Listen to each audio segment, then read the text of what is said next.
Okay. All right. Hey, y'all. Let me just get this up kind of and running. Perfect. All right. All right. All right. Cool.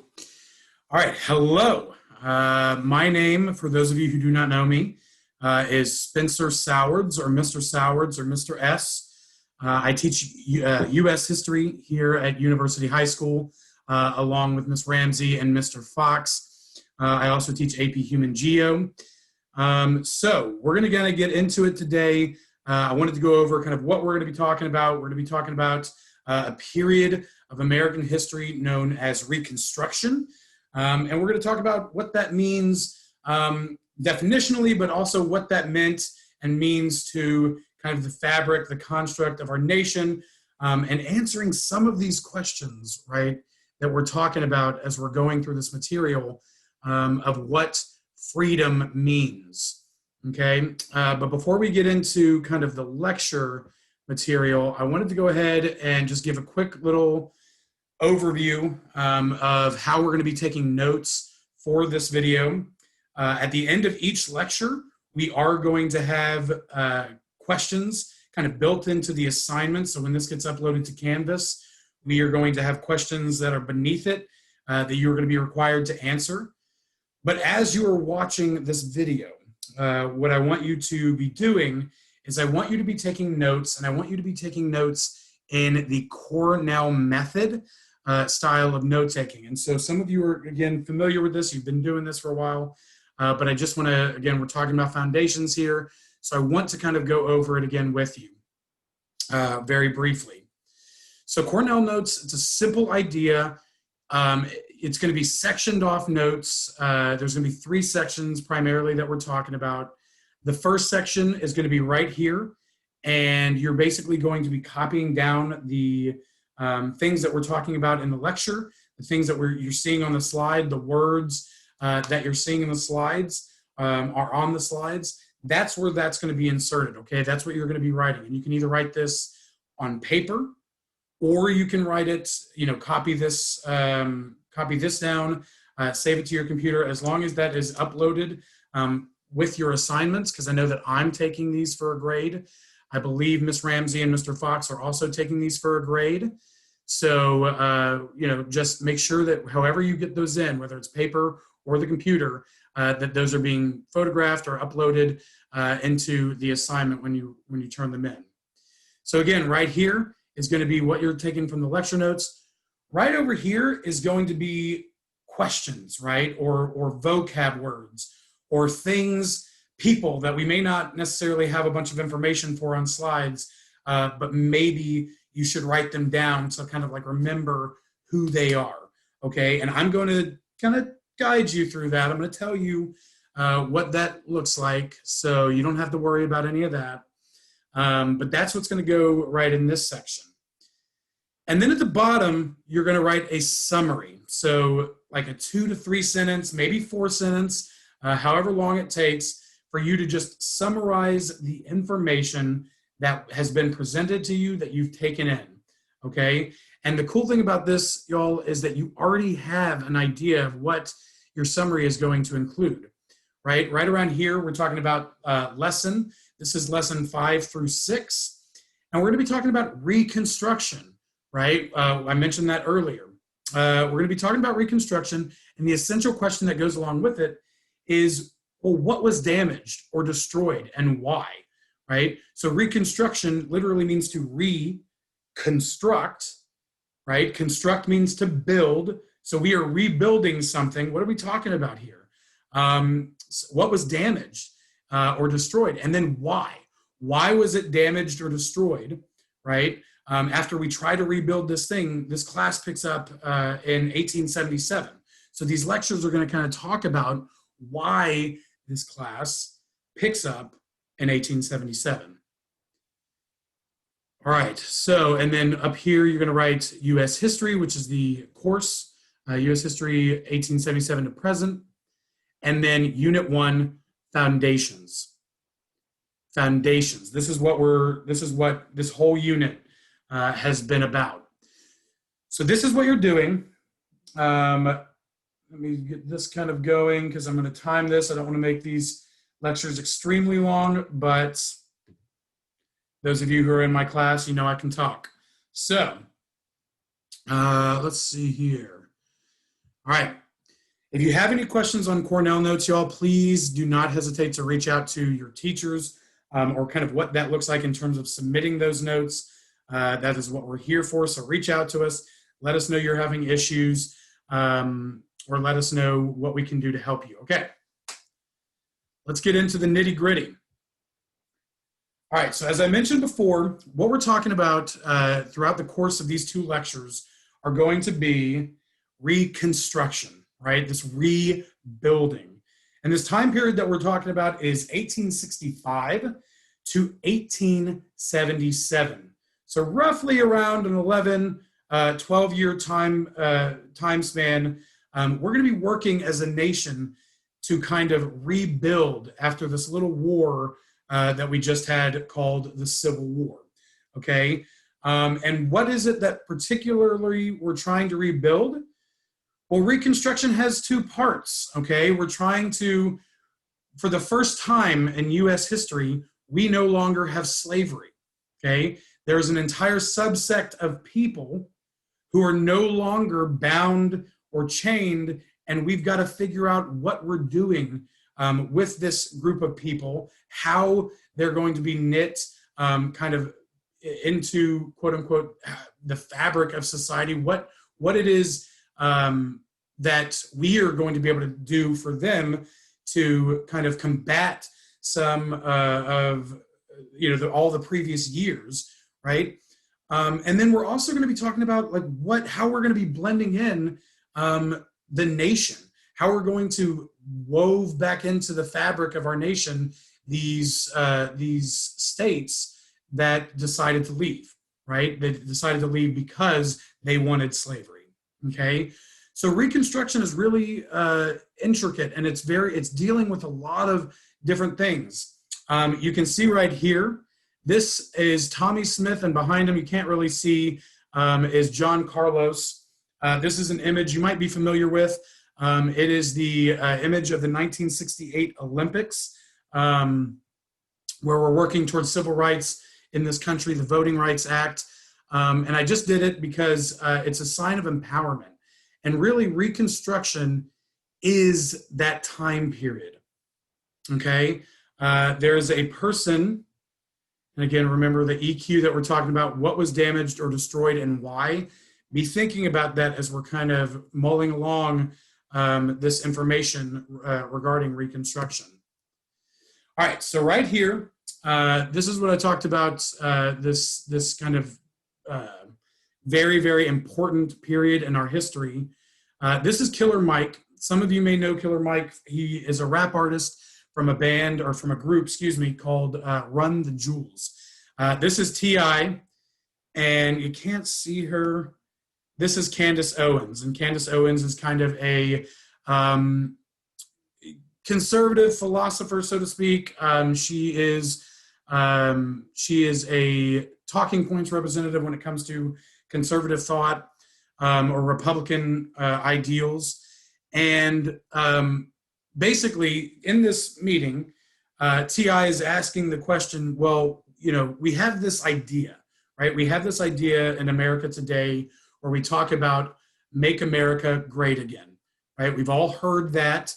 And T.I. is trying to basically say, well, I don't know a time period where America has been great, okay?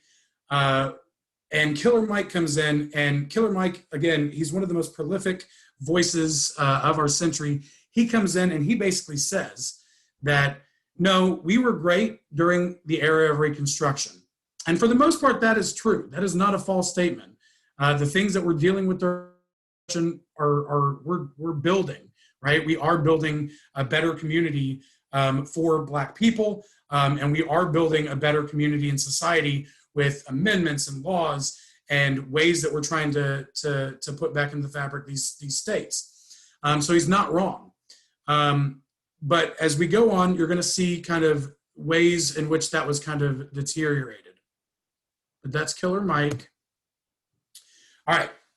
Our main ideas for Reconstruction, again, the thing has been rebuilt after being damaged or destroyed. So during the Civil War, you have this conflict that rages, right, between 11 states that decide to secede and do it because they want slavery, right? We're trying to, at this time in 1860, trying to decide what we're going to be doing with slavery. Are we going to keep it? We're going to abolish it.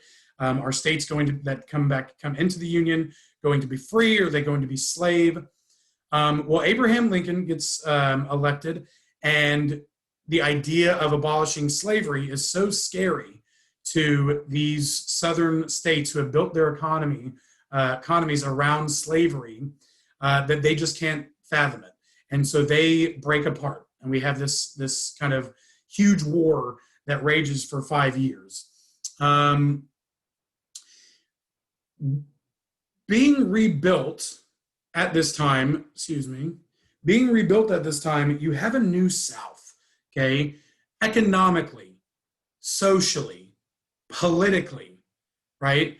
Economically, you've got industry and you've got factories in this new South after the Civil War. You've got, Black people going to work in these factories, right? They had never been free before. They had never not worked on the land. So you have this industry that had been built up in the North starting to kind of come back. We're trying to bring that down to the South during Reconstruction. You also have race relations. You have, the primary actors for the abolitionist kind of cause are the radical Republicans, and we're going to talk about them a little bit. But you also have Southern Democrats. You have white people who are not comfortable with what has just occurred, with the signing of the 13th Amendment and with the freeing of the slaves, which we're going to get to here in a second. And so you have these really complicated race relations that are going on at the time. You also have politically, you have laws and you have legislation, right? You have these quote unquote Reconstruction amendments, okay? This 13th, 14th, and 15th amendments. Again, 13th, 14th, and 15th amendments. And we're going to talk about kind of what those do. But the question that we have to ask ourselves is, at the end of all this, right? We picked this class up in 1877 with the Gilded Age. So after this 11-year time period, is this really a new South? Is this really a newly built nation, right, from what had previously existed before the Civil War?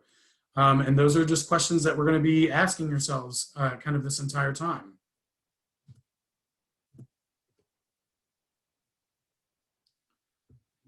There we go.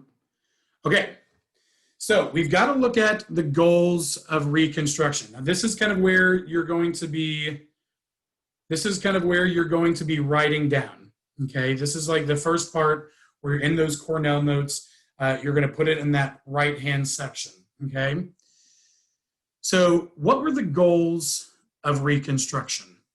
And if y'all get a chance, I definitely recommend reading Why Reconstruction Matters. It's an article by Eric Foner, who is a noted historian, and it kind of goes over why this time period is so important in American history. All right, so our goals for Reconstruction, well, our first goal is clearly we're rebuilding, okay? You have 11 southern states who, for all intents and purposes, decided that they were going to leave the Union, this Union that had been fabricked since 1776, right, and the signing of the Declaration of Independence.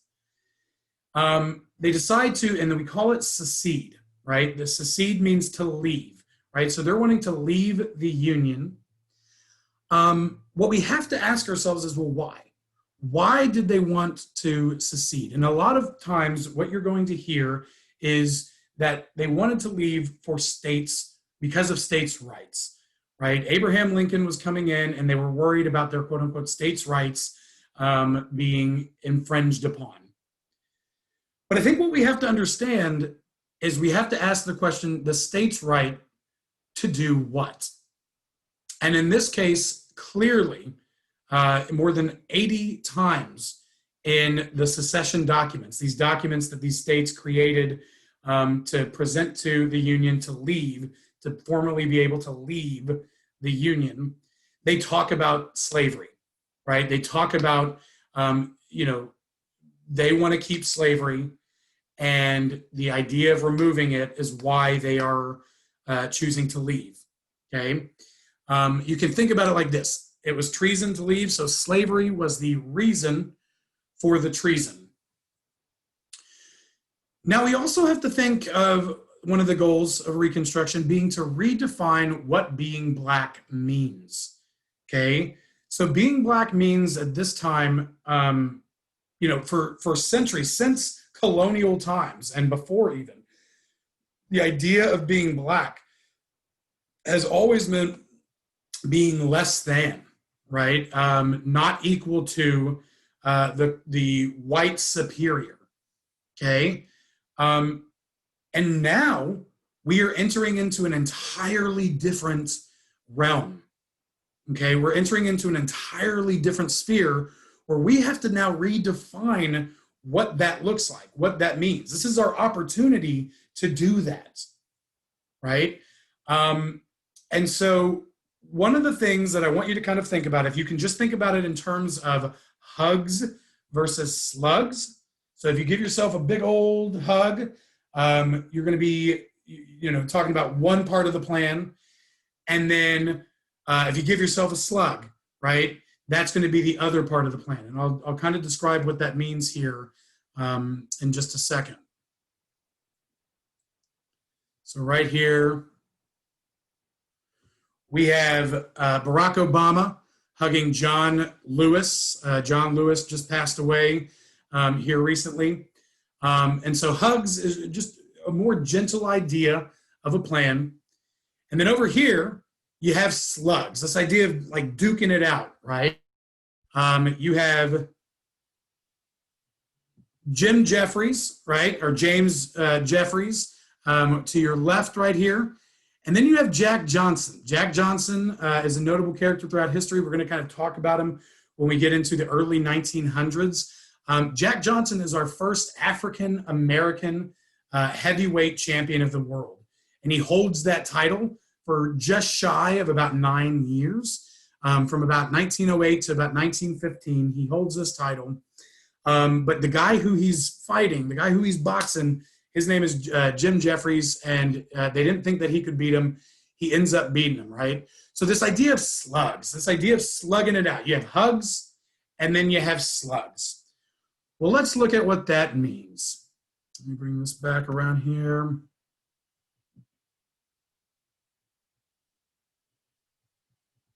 All right, hugs, right? We have the presidential plan. And again, this down inside of your notes. Jack Johnson is somebody who I may put on the left-hand portion of my notes, right? I may even put hugs versus slugs. Okay, put that in the left-hand side of your notes so that you remember kind of, oh, okay, I get it. The presidential plan is hugs, okay? That's why I have it bolded with this big old hug. And President Lincoln's plan, right? So we're done with the Civil War, and President Lincoln's plan, he always wanted to preserve the Union, even perhaps above emancipating slaves and freeing slaves. Abraham Lincoln's primary goal, whether it be from looking at his writings or looking at the various documents during the Civil War that he was creating, was always to keep and preserve the Union, keep it whole, keep us whole, right? These people leave, we got to bring them back, but we got to bring them back gently, right? We can't force the issues. Okay, so the presidential plan involved a 10% loyalty oath. So that means that of the 11 states that seceded from the Union, that 10% of their citizens were going to have to pledge loyalty back into the Union. Okay, and that's a low bar. That's kind of a low bar if we think about it, right? What will ultimately be what happens. But again, he's trying to bring it back gently, right? He's trying to keep us from going back into a tumultuous war. He also requests that the 13th Amendment be admitted into the state constitutions, right? And eventually, he doesn't really give a time period, but this 13th Amendment, which ultimately abolishes slavery, says slavery is no more, he wants that written into state constitutions. And he also wants freedmen's bureaus in every state. And what a freedmen's bureau is, we'll get to here in a second. But it's basically a society or an organization that was helping blacks who were now no longer slaves, right? Helping them integrate back into society. So for all intents and purposes, this HUG plan, right? When we think about this HUG idea, is Abraham Lincoln's attempt to bring back these states into the nation, to wove them back into society. And it was also the plan of his vice president, okay? His vice president, His vice president, okay, was Andrew Johnson. Abraham Lincoln was a Republican. Andrew Johnson was a Democrat, right? This is before we had the amendment basically that states that that they have to be from the same party. And Andrew Johnson was a Democrat from Tennessee. So he's also going to be this person that's like, oh, I know that these people committed treason, but I just love them so much. We got to take them back. We got to bring them back into the fold. Okay. So he is kind of also pushing forth this idea of hugging these states back into the country, right? Hugging these states back into the nation. And ultimately what's going to happen, right, with Andrew Johnson, and I would put his name to the left-hand side. Ultimately what's going to happen with Andrew Johnson is he's going to end up being a lame duck president, right? He's going to make it his 4 years, and throughout that 4 years, he's going to veto every single bill that comes across his desk, referring to maybe certain amendments that are going to be beneficial to the black community. He tries to get the Freedmen's Bureau to not happen, right? All of these bills, and he's trying to do that because, again, he's like, oh, we can't be too harsh on these people. We can't be too harsh on these southern states.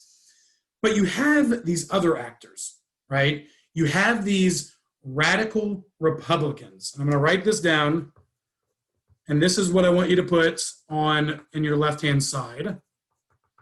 We're going to do this a little, okay? Okay, radical, R-A-D-I-C-A-L, Republicans, R-E-P-U-B-L-I-C-A-N-S. Okay, and these radical Republicans, and I would put those on the left-hand side, these radical Republicans are basically people that, man, they don't want to play nice with these southern states, okay? These southern states committed treason, right? And right now, you have a building coalition in both the Congress and the Senate of these radical Republicans like Thaddeus Stevens. Okay, so we're going to see Thaddeus Stevens on the next slide here in a second. But they're like, no. We're not doing this. You're vetoing everything. Let's try to find something about you. So it's basically called the Tenure of Office Act. And Johnson tries to get rid of one of his cabinet positions, right? The Secretary of War, Edmund Stanton. And he tries to get rid of him, but the Congress realizes that, no, this goes against, right? This goes against the Tenure of Office Act. A president can't do that without the consent of Congress. And so what Andrew Johnson basically does is he commits treason, like, right? That's considered treason, and the House and the Senate attempt to impeach him. And we all know kind of what impeachment is. We just went through it with our current sitting president. Andrew Johnson was the first impeachment that was tried, but much like Donald Trump, he was acquitted. Okay, so that means he wasn't charged for the crime of treason, of going against this Tenure of Office Act, right? But he ultimately doesn't get another term, right? Ultimately, the next term that comes in, the radical Republicans kind of take over, and the next term is Ulysses S. Grant, right, who serves 2 terms. And Ulysses S. Grant, for all intents and purposes, he's a little bit left of moderate Republican, right? Abraham Lincoln, moderate Republican. Ulysses S. Grant was a little bit more on the radical Republican side, okay? But you get these radical Republicans, and this is the slug, y'all. This is the slug. So before we had the hug, right, trying to just be so nice to these southern states, we want them in the Union so bad. Then you have people like Thaddeus Stevens, right? A radical Republican who decided that, no, this isn't enough. Like the 13th Amendment, that's not enough. We need the 14th Amendment, right? And we need the 15th Amendment. We're going to go over these amendments here in a second. Not only that, but no. This whole 10% business of bringing people back into the fold, having a loyalty oath of just 10% for all the citizens, no. We are going to require a 50% loyalty oath. Okay, that means half of the citizens of your state, you left, half of your citizens have to pledge loyalty to the Union. And we're not done just that. No. You, Mr. Southern states, who seceded the Union, you're going to have to be militarily occupied, okay? So that means that we're going to send federal troops into your states and make sure that this 13th, 14th, and 15th Amendment, that those are in your constitutions, that you are abiding by those amendments, right? These Reconstruction amendments, that 50% loyalty oath, that you are abiding by that, okay? This didn't make the southern states extremely happy. And so what you're going to see kind of later on is after these radical Republicans kind of take over the fold, and after Ulysses S. Grant kind of takes over as president and pushes all these things through, you're going to see the kickback. We're going to get to that, okay? So, but right now, I just want you to kind of get this idea of HUG, the presidential plan, Abraham Lincoln, Andrew Johnson, right? That kind of plan, bringing people back into the fold, and then the slug, okay? The fighting it out, making it count plan that the radical Republicans posed. Okay, so this brings us to the Reconstruction amendments, okay? We have 3 amendments. We have the 13th Amendment, the 14th Amendment, and the 15th Amendment, okay? The 13th Amendment, 1965, came into play right after the Civil War. Lincoln had just been assassinated, but 8 months later, it was passed. Neither slavery nor indentured servitude, except, and this is going to prove important in the future, except as a punishment for a convicted crime shall exist within the United States, okay? So what you need to know about the 13th Amendment is that it freed the slaves, okay? But I do want you to note that, that except as a punishment for a convicted crime. Then you have the 14th Amendment, okay, in 1868. And the 14th Amendment states that all persons born or naturalized in the United States are citizens thereof and cannot be denied equal protections under the law. Okay, so this amendment was really towards civil rights. Okay, the first one, the 13th Amendment, was about freed the slaves. The 14th Amendment was about civil rights. Okay, so 13 freed slaves, 14 civil rights. If you were born here, or naturalized here, you are a citizen. Okay, these slaves, these ex-slaves, these people who now are free, they are citizens now of the United States, and they are protected. Okay, the radical Republicans wanted to make sure that they were protected under the law. And then you get the 15th Amendment, right? So now that you have citizens, well, what is the biggest part about being a citizen? What is the thing that we reiterate to people every 4 years, right? What we should do every election? To vote, right? If you don't have the opportunity to vote, right? What does your citizenship mean? How do we affect change if we can't vote? Okay, so that brings us to our 15th Amendment in 1870, which gave all male citizens, it's imperative to know that. We haven't gotten to a point where we're like, women can vote yet. All male citizens of the United States who are 21 years of age or older can vote, shall not be denied, and it shall not be denied on the account of race, color, or previous servitude. Okay? So, again, 13th Amendment, freeing slaves, 14th Amendment, civil rights, and 15th Amendment, voting. Okay? This is huge. This is huge. We have gone now from the Civil War, right, which is a time where people, are fighting each other over slavery, and slavery has existed for all these years, and now we are talking about freeing them. We're giving them their civil rights, right, making them citizens, allowing them to vote, protecting them under the law, right? This is huge. Okay, so these are our Reconstruction amendments. If you get a chance, what I want you to do is I want you to watch this video, okay? I will upload the slides. I want you to watch this video on the Reconstruction amendments. Okay, it's like a 3-minute video, and it'll just help solidify some of those concepts in your mind. This is a picture of the 15th Amendment, right? When again, what? That's right. People can vote. Right? Black people can now vote. Black men who are 21 years of age or older now have the vote, can vote. Okay, so when we have all this voting, right, when we have all these people voting, you get people like Hiram Revels, okay? Hiram Revels, and I want you to put this on the left-hand side. He's a very important person throughout history. We don't often talk about him, but he is extremely important. And he is the first Black congressman, okay? He's a congressman in the state of Mississippi, and he serves from about 1869, 1870 to 1871. Well, what amendment did we talk about that was passed in 1870?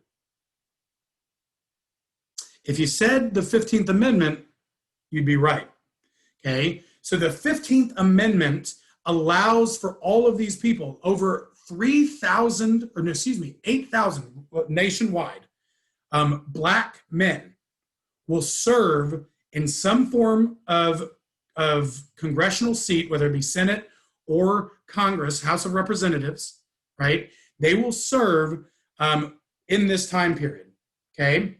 And so you have to understand those are huge numbers. Again, we're going from people were slaves to now they are holding seats of government. Huge change during this Reconstruction era. Okay, I'm going to pick this back up next lecture. We're going to talk about the Freedmen's Bureau a little bit. But I've gone on now for a little bit of time. So what I want you to do is I want you to make sure your notes are cohesive. Go back and rewatch anything that you need to help answer those questions, right, that are beneath the video. And then again, reach out to us if you have any further questions, okay? You are awesome, and I will see you here in a little bit.